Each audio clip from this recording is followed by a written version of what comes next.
Hey guys, I hope you all are doing well. I'm Iram Jahan. Welcome back to our channel Jahan Education Zone. So today we are going to solve exercise 12.4. Chapter name is Congruence of Triangles and the author of this book is Dr. Sudhir Kumar Punde. So what are you waiting for? Let's get started. इस exercise को solve करने से पहले कुछ basic concept हमें पता होने चाहिए, तभी हम इस एक्सरसाइज को अच्छे से सॉल्व कर सकेंगे। तो फॉर एग्जाम्पल यहाँ पर एक ट्राइंगल है और ट्राइंगल में कितने एंगल्स बनेंगे? 3। यहाँ पर सबसे बड़ी साइड है BC और BC के सामने वाला एंगल है A। तो यहाँ पर जब साइड सबसे बड़ी होगी तो उसके सामने वाला एंगल भी सबसे बड़ा होगा। ओके, और अगर ये पूछा जाए कि कौन सा एंगल छोटा है तो सबसे छोटी वाली साइड के सामने वाला एंगल सबसे छोटा होता है। फॉर एग्जाम्पल जैसे यहाँ पर AC है, AC के सामने कौन सा एंगल है? एंगल B, ये छोटा है। ओके, क्योंकि यहाँ पर साइड छोटी है AC। और क्वेश्चन नंबर फर्स्ट इज, यहाँ पर एक फिगर दिया गया है और बताया गया है कि AB AC के बराबर है और D यहाँ पर एक पॉइंट है जो कि BC से प्रोड्यूस हुआ है। ओके, और यहाँ पर हमें क्या प्रूव करना है कि AD साइड AB से बड़ी है। अब यहाँ पर हमें इस तरीके से एक डायग्राम दिया गया है और AB अगर AC के बराबर है तो यहाँ पर एंगल B भी एंगल C के बराबर होगा, क्योंकि जब भी कोई दो साइड्स बराबर होती हैं तो उनके सामने वाले एंगल्स भी बराबर होते हैं। तो यहाँ पर एंगल B और एंगल C बिल्कुल बराबर होगा। और यहाँ पर हमें क्या प्रूव करना है कि AD AB से बड़ा है। तो AD यहाँ पर ये साइड है और ये AB से बड़ी है। अगर हमें ये प्रूव करना है तो फिर हमें ये वाला एंगल पता करना होगा, क्योंकि ये एंगल इस ट्राइंगल के अंदर है जिसमें साइड AD है। ओके, तो सबसे पहले अगर हमें ये वाला एंगल पता करना है तो ये कौन सा एंगल है? ट्राइंगल ABC का एक्सटीरियर एंगल। ओके, जो कि आपको पता होना चाहिए। तो यहाँ पर अगर हम एंगल A जिसका नाम है BAC या फिर CAB और एंगल B, इन दोनों को ऐड करें तब ये किसके बराबर होगा? एक्सटीरियर एंगल जो कि है एंगल C या फिर ACD के बराबर। तो यहाँ पर प्रूफ में हम स्टेटमेंट नोट कर सकते हैं, sum of opposite interior angles equal exterior angle. और ऑपोजिट इंटीरियर एंगल इस वाले एंगल के कौन से हैं? एंगल A और B। तो इसका हमें नाम लिखना होगा एंगल BAC और प्लस एंगल B आप डायरेक्ट भी नोट कर सकते हैं क्योंकि ये सिंगल है। ओके, दो पार्ट में डिवाइडेड नहीं। और यहाँ पर एक्सटीरियर एंगल क्या है? Angle ACD। तो यहाँ पर हम लिख सकते हैं एंगल ACD। और ये हम किस ट्राइंगल की बात कर रहे हैं? तो यहाँ पर हम लिख सकते हैं in triangle ABC। ABC triangle में एंगल C एक्सटीरियर है और एंगल A और B इसके ऑपोजिट इंटीरियर एंगल्स हैं। अब यहाँ पर अगर मान लीजिए ये एंगल 30 है और ये 40 है, तो इन दोनों का सम कितना हो जाएगा? 70। तो यहाँ पर हमारे पास C कितना आ जाएगा? 70। तो एक्सटीरियर एंगल हमेशा सबसे बड़ा एंगल होता है किसी भी ट्राइंगल के अंदर का। ओके, तो यहाँ पर एक ट्राइंगल बन रहा है ट्राइंगल ACD। तो यहाँ पर सबसे बड़ा एंगल क्या है? एंगल C, क्योंकि ये इस वाले ट्राइंगल का एक्सटीरियर एंगल है। ओके, जो कि दो एंगल से मिलकर बनता है। तो यहाँ पर सबसे बड़ा एंगल हमेशा क्या होगा? Exterior angle. तो इस एंगल के सामने वाली साइड भी सबसे बड़ी होगी, क्योंकि जो भी एंगल सबसे बड़ा होता है उसके सामने वाली साइड भी सबसे बड़ी होती है।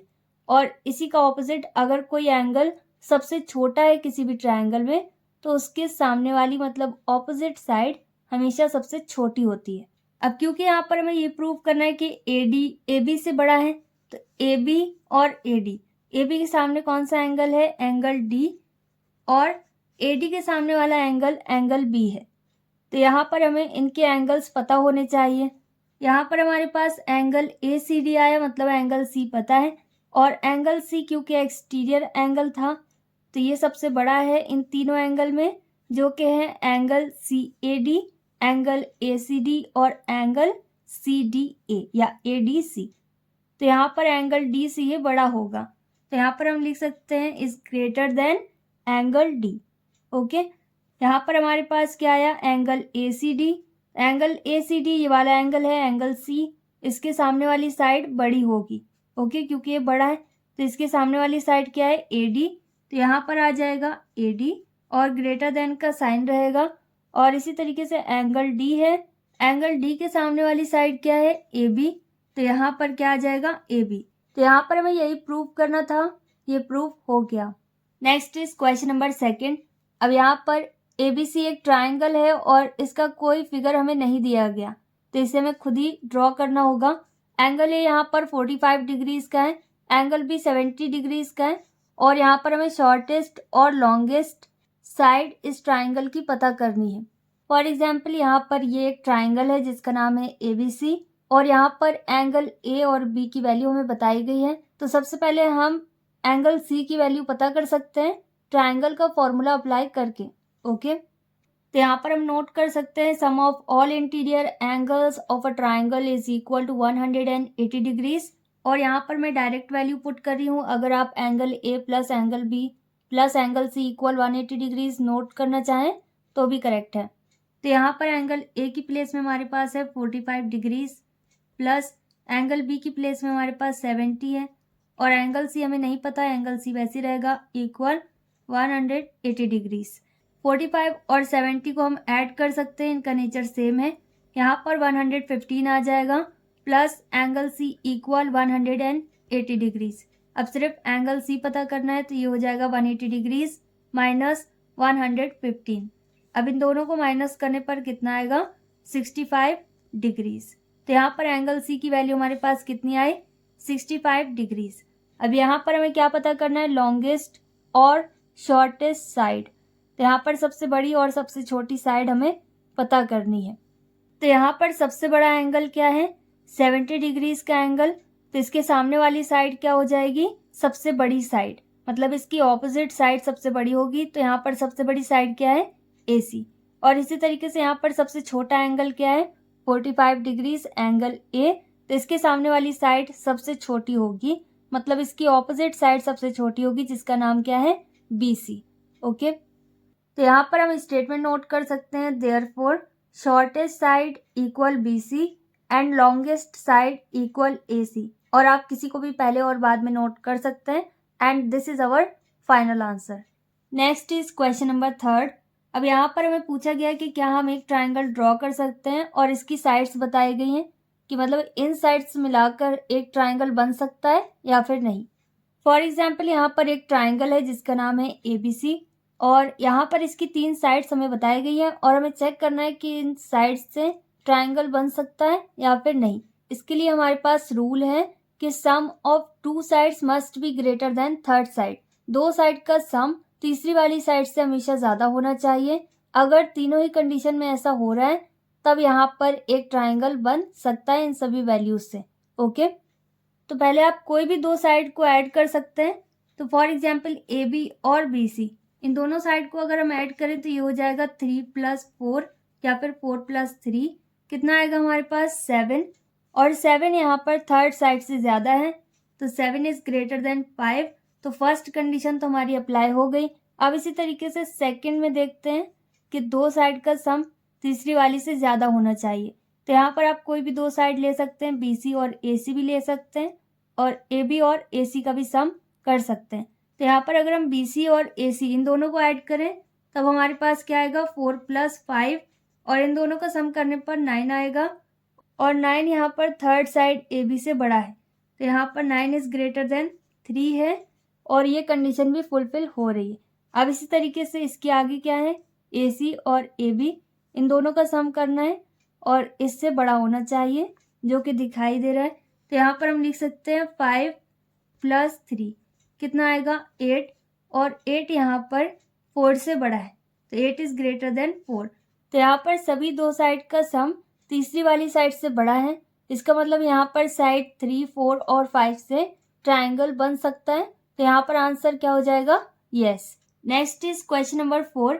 अब यहाँ पर एक फिगर दिया गया है और इसमें बताया गया कि AB AC के बराबर है और AF यहाँ पर AE से बड़ा है, यह हमें प्रूव करना है। अब यहाँ पर इस तरीके का डायग्राम दिया है और AB AC के बराबर है, तो अगर यहाँ पर AB AC के बराबर है तो इसके ऑपोजिट एंगल्स भी बराबर होंगे। तो यहाँ पर एंगल B और एंगल C बिल्कुल बराबर होगा।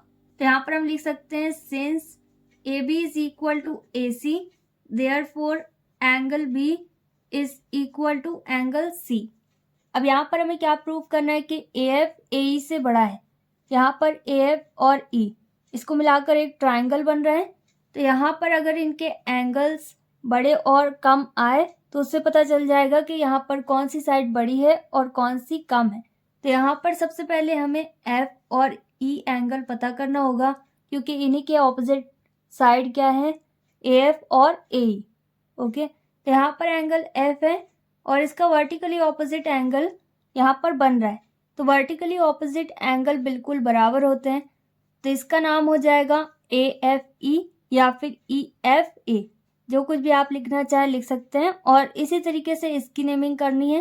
यहाँ पर सी एफ डी या फिर डी एफ सी, ये दोनों बिल्कुल बराबर होंगे क्योंकि ये वर्टिकली ऑपोजिट एंगल्स हैं। अब यहाँ पर एफ तो हमें पता चल गया। अब इसी तरीके से हमें एंगल ई के बारे में पता करना होगा। तो यहाँ पर आपको दिखाई दे रहा है कि ये एक्सटीरियर एंगल है। किस ट्राइंगल का? ट्राइंगल बी डी ई का। ओके, या फिर आप जो कुछ भी इसका नाम लिखना चाहें लिख सकते हैं। यहाँ पर एंगल ई बाहर बन रहा है इस ट्राइंगल के, तो इसके ऑपोजिट एंगल का सम एंगल ई के बराबर होगा। यहाँ पर हम नोट कर सकते हैं in triangle B D E, क्योंकि हमें एंगल ई पता करना है और एंगल ई इस ट्राइंगल का एक्सटीरियर एंगल है और इंटीरियर एंगल बी और डी है, जो कि इसके ऑपोजिट इंटीरियर एंगल्स हैं। ओके, तो यहाँ पर हम लिख सकते हैं angle B plus angle D किसके बराबर होगा? एंगल ई के बराबर। अब क्योंकि ये एक एक्सटीरियर एंगल है इस ट्राइंगल का जिसका नाम है ए ई एफ, तो यहाँ पर बाकी सभी एंगल्स इस एंगल से कम होंगे क्योंकि ये सबसे बड़ा एंगल होगा एक्सटीरियर एंगल की वजह से। ओके, तो यहाँ पर मतलब एंगल एफ छोटा है, तो यहाँ पर हम लिख सकते हैं एंगल ए ई एफ और ये बड़ा है। किससे बड़ा है? एंगल ए एफ ई से। किस ट्राइंगल में? In triangle A E F. Angle E मतलब एंगल ए ई एफ के सामने हमारे पास कौन सी साइड है? ए एफ, तो यहाँ पर आ जाएगा ए एफ और ए एफ बड़ी साइड है। किससे बड़ी है? एंगल ए एफ ई के सामने क्या है हमारे पास? ए ई से बड़ा है, तो यहाँ पर क्या आ जाएगा? ए ई। इसके ऑपोजिट साइड्स हमें नोट करने होते हैं। यहाँ पर हमें यही प्रूव करना था कि A F is greater than A E और ये प्रूफ हो गया। Next is question number 5। अब यहाँ पर हमें बताया गया कि एक ट्राइंगल है ए बी सी और जिसमें ए बी बड़ा है ए सी से और यहाँ पर एंगल बी और सी के बाइसेक्टर्स पॉइंट पी पर मिलते हैं। तो यहाँ पर हमें प्रूव करना है कि B P C P side से बड़ा है। ओके, तो यहाँ पर मैंने एक रफ डायग्राम ड्रॉ किया है। यहाँ पर हमें बताया गया कि ए बी ए सी से बड़ा है और बी और सी का बाइसेक्टर पॉइंट पी पर मिल रहा है। बी पी सी पी से बड़ा है, ये हमें प्रूव करना है। सबसे पहले प्रूफ में हम वही इंफॉर्मेशन नोट करेंगे जो हमें क्वेश्चन में दी गई है। क्या दिया गया है? A B is greater than A C, और अगर ए बी ए सी से बड़ा है तो यहाँ पर ए बी के सामने वाला एंगल क्या है? एंगल सी, ये पूरा एंगल सी। ओके, तो यहाँ पर हम लिख सकते हैं angle C is greater than, और ए सी के सामने कौन सा एंगल बन रहा है? ये पूरा एंगल बी। ओके, तो यहाँ पर आ जाएगा एंगल बी, ए सी के सामने वाला एंगल, ऑपोजिट एंगल। इसका मतलब एंगल सी एंगल बी से बड़ा है। अब एंगल सी और बी दोनों बाइसेक्ट हो रहे हैं तो इनका बाइसेक्टर भी एक दूसरे से बड़ा होगा, मतलब एंगल सी का बाइसेक्टर एंगल बी के बाइसेक्टर से बड़ा होगा। Okay, triangle P B C में अगर हमें एंगल सी का नाम लिखना है तो क्या हो जाएगा? एंगल बी सी पी या पी सी बी। तो हम लिख सकते हैं एंगल सी की जगह पर इसका बाइसेक्ट हो रहा है, मतलब इसका हाफ पार्ट जो कि इस ट्राइंगल के अंदर है जिसका नाम है बी पी सी। तो ये हो जाएगा एंगल बी पी सी, और ये बड़ा है। किससे बड़ा है? एंगल बी के हाफ पार्ट से जिसका नाम है सी बी पी। तो यहाँ पर हम लिख सकते हैं एंगल सी बी पी। और यहाँ पर किस ट्राइंगल की बात की गई है? In triangle P B C, triangle P B C के अंदर। ओके, यहाँ पर क्या बाइसेक्ट हो रहा है? सी, तो ये हो जाएगा बी सी पी। ओके, यहाँ पर बी पी सी नहीं है, बी सी पी है। ओके, यहाँ पर बी सी पी, इसके सामने वाली साइड कौन सी है? Side B P.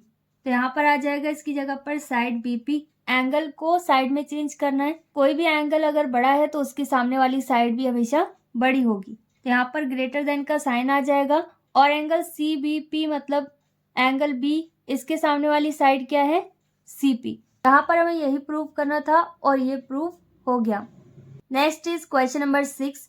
अब यहाँ पर हमें प्रूव करना है कि the perimeter of a triangle is greater than the sum of its altitude. यहाँ पर हमारे पास एक ट्राइंगल है, लेट अस अज्यूम ये ट्राइंगल है ABC, और इसमें बताया गया है कि इसका पेरीमीटर मीन्स होता है इनकी सभी साइड का सम। ओके, यहाँ पर साइड हमारे पास क्या है AB प्लस दूसरी साइड BC और तीसरी साइड CA या फिर AC, इन तीनों का सम ये होगा पेरीमीटर।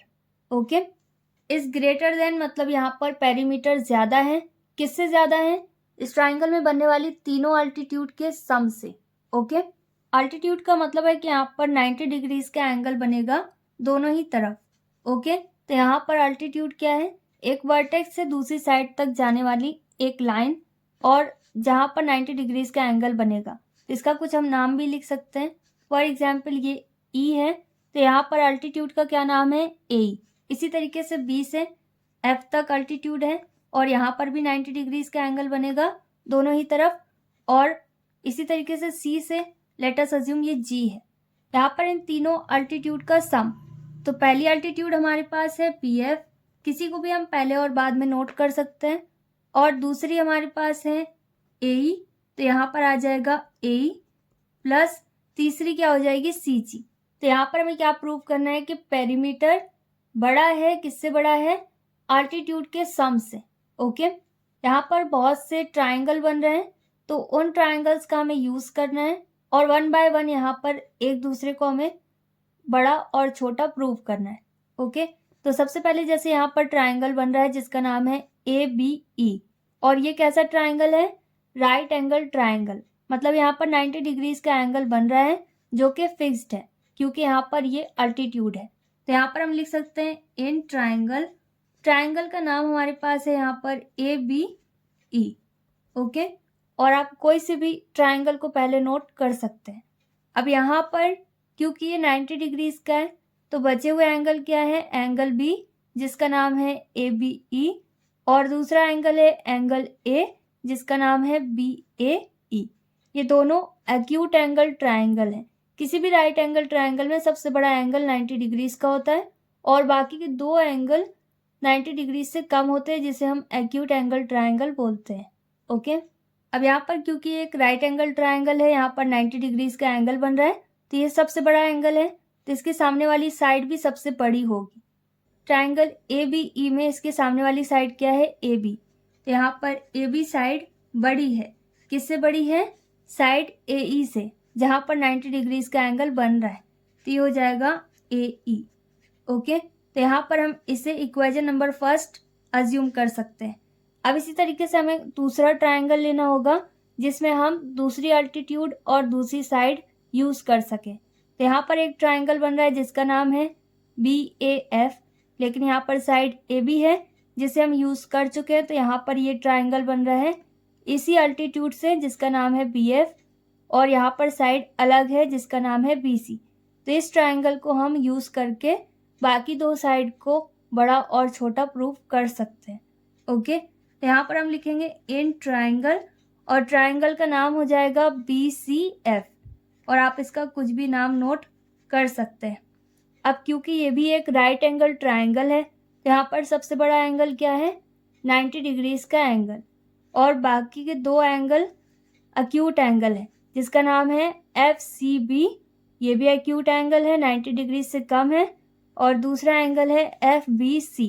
ये भी 90 डिग्री से कम है क्योंकि यहाँ पर सबसे बड़ा एंगल F है। ओके, तो इसके सामने वाली साइड क्या है? BC। तो यहाँ पर BC साइड बड़ी है, किससे बड़ी है? BF से। ओके, क्योंकि यहाँ पर हमें क्या प्रूव करना है वही आपको नोट करना है। अब इसे हम इक्वेशन नंबर सेकंड अज्यूम कर सकते हैं। अब इसी तरीके से हमें थर्ड ट्राइंगल नोट करना है जिसमें हमारे पास तीसरी साइड आ जाए, जैसे कि यहाँ पर AC है। यहाँ पर ये एक ट्राइंगल है ACG जिसमें AC साइड भी है और CG साइड भी है। ओके, तो यहाँ पर हम लिख सकते हैं इन ट्राइंगल, और ट्राइंगल का नाम हमारे पास है ACG। अब यहाँ पर भी क्योंकि एक राइट एंगल ट्राइंगल है तो बाकी के दो एंगल्स एक्यूट एंगल है, मतलब 90 डिग्री से कम है। और बाकी के 2 एंगल का नाम है GAC और GCA। ये दोनों 90 डिग्री से कम है। तो यहाँ पर सबसे बड़ा एंगल क्या है? G। तो इसके सामने वाली साइड क्या है? AC। ये सबसे बड़ी साइड होगी क्योंकि यहाँ पर ये एंगल G के सामने है। तो यहाँ पर AC साइड या CA बड़ी है और CG कम है। अब इसे भी हम इक्वेशन नंबर 3 अज्यूम कर सकते हैं। अब इन तीनों इक्वेशंस का हमें सम करना है। RHS वाली वैल्यूज़ को एक साथ और LHS वाली वैल्यूज़ को एक साथ हमें ऐड करना है और ये प्रूफ हो जाएगा। तो यहाँ पर हम डायरेक्टली नोट कर सकते हैं equation first plus equation second plus equation third, और या फिर आप यहाँ पर लिख सकते हैं from equation first second and third.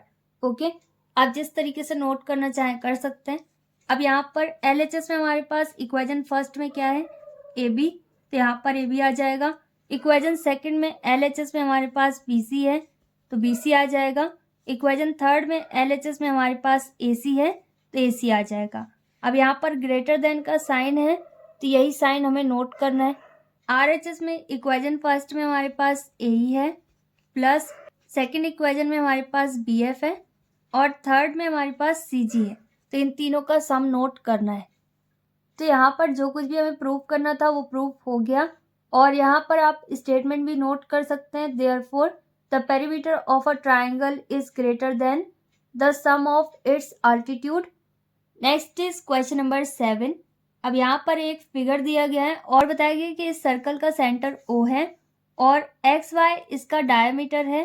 तो यहाँ पर हमें प्रूव करना है कि XY is greater then XZ। यहाँ पर इसमें कुछ भी कैलकुलेट नहीं करना है, यहाँ पर सिर्फ स्टेटमेंट नोट करना है क्योंकि XY क्या है? डायमीटर, और डायमीटर किसी भी सर्कल की सबसे बड़ी कोड होती है और XZ भी यहाँ पर कोड है। तो इन दोनों में सबसे बड़ी कोड ये दिखाई भी दे रही है इस डायग्राम में, और यहाँ पर आपको सिर्फ स्टेटमेंट भी इसी तरीके से नोट कर देना है। Since the longest code of a circle is diameter, therefore XY is greater than XZ, hence proved. Okay. Next is question number 8 and final question of this exercise. यहाँ पर हमें बताया गया कि एक एंगल जो कि ऑपोजिट होगा लॉन्गेस्ट साइड के किसी एक ट्राइंगल के, वो हमेशा 2/3 होगा राइट एंगल का, जिसका मतलब है कि वो 60 डिग्री से ज़्यादा होगा। अब आपको पता है कि इक्विलैटरल ट्राइंगल क्या होता है? जिसके सभी साइड्स बराबर होते हैं और सभी एंगल्स भी बराबर होते हैं, और यहाँ पर सभी एंगल्स 60 डिग्रीज के होते हैं, और इनमें से अगर कोई भी एक एंगल 61 या 62 हो जाए तो तब वो एंगल सबसे बड़ा हो जाएगा और उसके सामने वाली साइड भी अलग हो जाएगी, सबसे बड़ी हो जाएगी। ओके, तो फॉर एग्जाम्पल अगर मान लो ये एंगल हमारे पास 61 डिग्रीज का है तो इसके सामने वाली साइड, और इसका कुछ नाम लिख सकते हैं ट्राइंगल का कि ये ABC है, तो इसके सामने वाली साइड भी सबसे बड़ी हो जाएगी। किसी भी ट्राइंगल में जैसे ही 60 डिग्री से ज़्यादा कोई भी एंगल होता है उसके सामने वाली साइड भी सबसे बड़ी हो जाती है। उसके पहले अगर तीनों एंगल्स बिल्कुल बराबर हैं तो तीनों साइड भी बिल्कुल बराबर होती हैं। ओके,